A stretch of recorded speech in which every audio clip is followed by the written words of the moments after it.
Halo semuanya, saat ini saya akan membawakan materi dari mata kuliah Konflik dan Konsensus dengan judul materi Konflik Analysis Tools.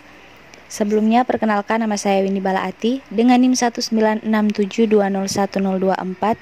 Saya mahasiswa program studi Ilmu Politik, Fakultas Ilmu Sosial dan Politik, Universitas Pembangunan Indonesia. Konflik dapat dipahami sebagai interaksi yang tidak sesuai antara setidaknya dua faktor, di mana salah satu aktor mengalami kerusakan dan aktor lain menyebabkan kerusakan ini dengan sengaja atau mengabaikannya. Analisis konflik dapat mendukung orientasi untuk tindakan di masa depan. Konflik adalah sistem yang dinamis. Intervensi apapun menjadi bagian dari sistem dan harus fokus untuk mendukung energi kreatif dan positif dalam sistem atau yang terkait dengan sistem. Analisis konflik dapat digunakan secara individu atau secara partisipatif dalam kelompok. Analisis tidak mengarah pada pemahaman yang objektif tentang konflik, melainkan membuat persepsi subjektif seseorang terhadap perspektif subjektif seseorang menjadi transparan. Dengan cara ini mereka dapat direfleksikan dan dikomunikasikan dengan lebih jelas.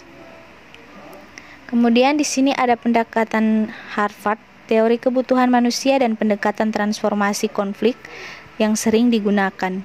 Yang pertama, pendekatan Harvard menekankan perbedaan antara posisi atau apa yang orang katakan dengan yang mereka inginkan, dan minat mengapa orang menginginkan apa yang mereka katakan yang mereka inginkan. Ia berpendapat bahwa konflik dapat diselesaikan ketika para aktor berfokus pada kepentingan daripada posisi, dan ketika mereka mengembangkan kriteria yang diterima bersama untuk menangani perbedaan-perbedaan ini. 2. Teori kebutuhan manusia berpendapat bahwa konflik disebabkan oleh kebutuhan dasar manusia yang universal yang tidak terpuaskan. Kebutuhan harus dianalisis, dikomunikasikan, dan dipuaskan agar konflik dapat diselesaikan. Ketiga, pendekatan transformasi konflik melihat konflik sebagai interaksi destruktif atau konstruktif, tergantung pada bagaimana konflik ditangani atau diubah. Konflik dipandang sebagai interaksi energi.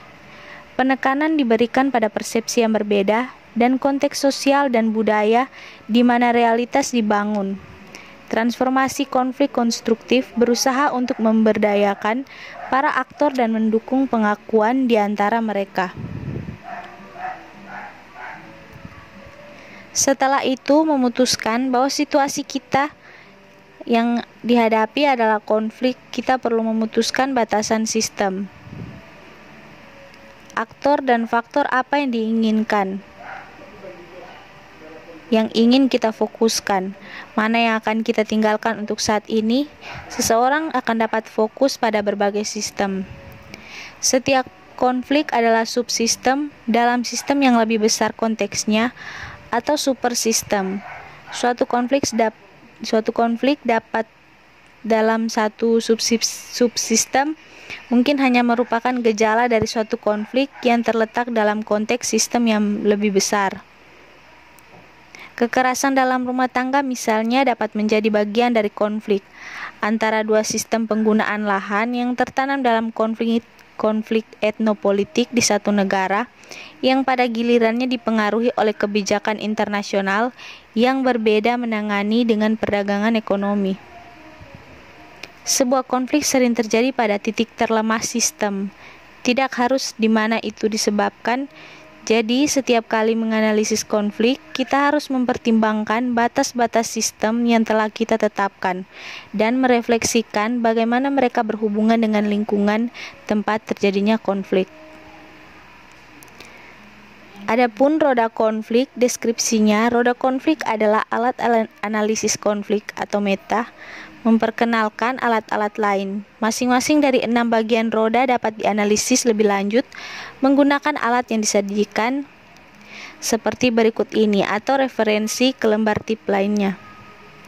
The Wheel memberikan pandangan pertama tentang sebuah konflik sebelum menganalisis aspek-aspek tertentu.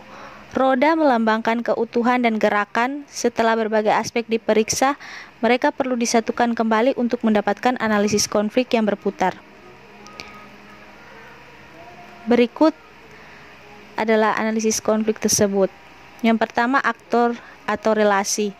Aktor atau pihak adalah orang, organisasi, atau negara yang terlibat dalam konflik. Jika mereka terlibat langsung dalam konflik, disebut pihak yang berkonflik. Jika terlibat dalam mengubah konflik, disebut pihak ketiga. Pemangku kepentingan memiliki kepentingan dalam konflik atau hasilnya, tetapi tidak terlibat langsung. Konflik menurut definisi mengacu pada hubungan gesekan antar pihak. Kemudian yang kedua, isu adalah topik konflik, apa yang harus dibicarakan atau diperdebatkan orang.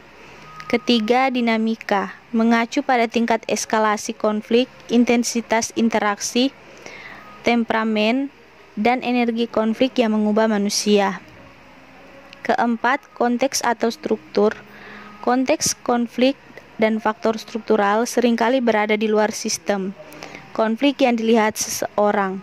Kekerasan struktural mengacu pada kekerasan yang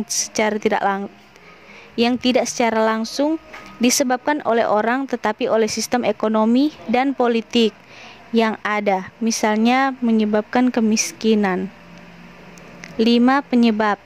Konflik tidak pernah monokausal, tetapi faktor multikausal dan sistemik berinteraksi. Alih-alih mengatakan bahwa segala sesuatu berhubungan dengan segalanya, akan sangat membantu untuk membedakan antara penyebab atau faktor-faktor yang berbeda. 6. Opsi atau strategi. Poin ini membahas cara-cara menghadapi konflik, strategi yang digunakan atau dapat digunakan, upaya pihak konflik atau pihak ketiga untuk meredakan konflik. Sekian materi yang bisa saya paparkan. Terima kasih.